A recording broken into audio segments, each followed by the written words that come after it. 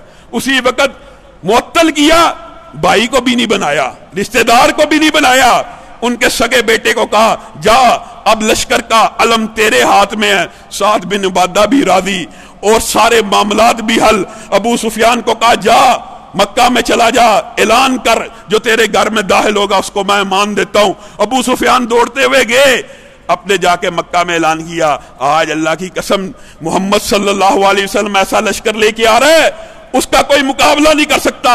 میں ابو سفیان گارنٹی دیتا ہوں جو میرے گھر میں داخل ہو جائے گا وہ امان میں آ جائے گا۔ یہ حکمت عملی تھی، یہ تدبیر تھی۔ خانہ کعبہ، پورا مکہ بغیر خون بہائے فتح ہو گیا، بغیر خون بہائے فتح ہو گیا۔ کیا کبھی ایسا ہوتا ہے کہ دشمن کے اوپر قبضہ پا لینے کے بعد، دشمن کے اوپر غالب آ جانے کے بعد کوئی انسان اتنی رحم دلی کا مظاہرہ کرے؟ ایک اور واقعہ آپ کے سامنے رکھ کے اپنی بات کو ختم کروں گا۔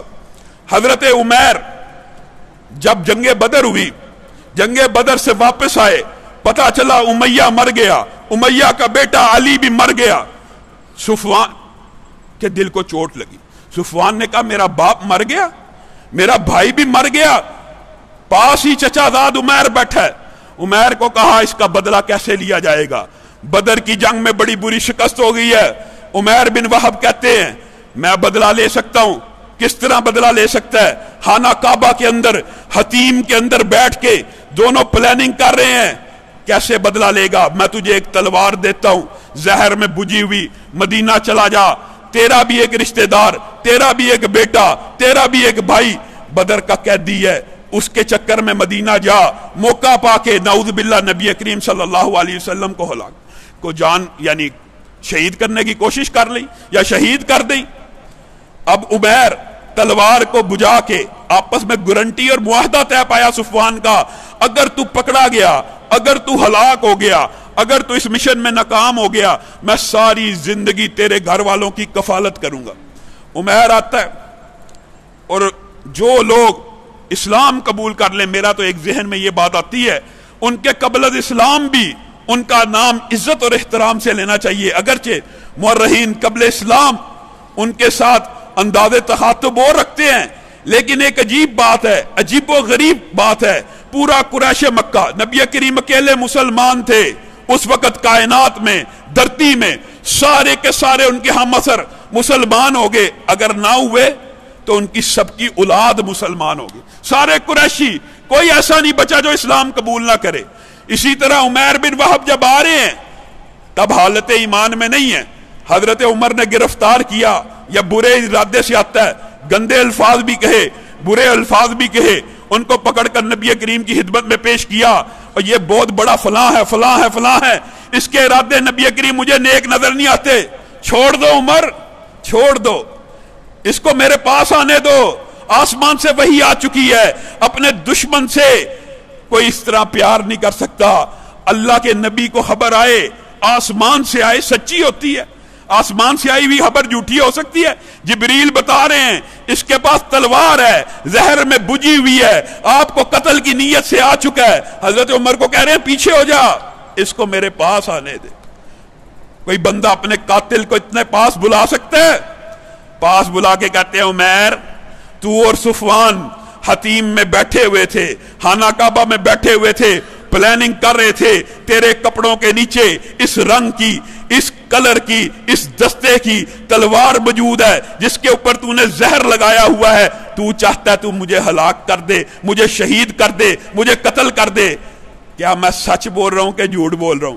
عمیر نے کہا اشہد ان لا الہ الا اللہ واشہد ان محمد عبدہ ورسولہ، اے اللہ کے رسول، یہ خبر جھوٹی ہو ہی نہیں سکتی، صرف میں اور صفوان حتیم میں بیٹھے ہوئے تھے، کسی تیسرے کو خبر بھی نہیں تھی، یہ خبر اگر آئی ہے آسمان کی بلندیوں سے آئی ہے، سچی آئی ہے، میں آپ کے اوپر اسلام کو قبول کرتا ہوں، ایمان کو لاتا ہوں۔ حضرت عمیر کو اسی وقت پتہ کیا لفظ کہتے ہیں؟ اللہ کی قسم جب تم مدینہ میں طلوع ہوا تھا دنیا کا سب سے بدترین جانور سے تشبیہ دی، کہا تو مجھے اس سے بھی بدتر لگتا تھا، لیکن تو نے ایک کلمہ پڑھا ہے، اللہ کی قسم آج کے بعد عمر کو اپنے بیٹے سے بھی زیادہ عزیز ہے۔ جاؤ اپنے بھائی کو لے جاؤ۔ نبی کریم نے کوئی حد لگائی، کوئی مجرمانہ نیت کے اوپر سزا دی؟ آگے بھی ایک مرتبہ آپ کے سامنے یہ بات رکھی، ہمیں پتہ لگ جائے سکہ ذرائع سے کوئی بندہ یہاں پہ کوئی غلط کام کرنے کے لیے آیا، کم از کم اس کو تھپڑ مارتے ہیں کہ تو یہ غلط ارادے سے آیا۔ نبی کریم نے کہا تمہارا بھائی ہے، اس کو دین سکھاؤ، اس کو دین کے امور سکھاؤ۔ انشاءاللہ اسی حوالے سے آئندہ آنے والے دروس میں اپنی گفتگو کو آپ کے سامنے رکھیں گے۔ سبحان ربک رب العزت عما یصفون وسلام علی المرسلین والحمد للہ رب العالمین۔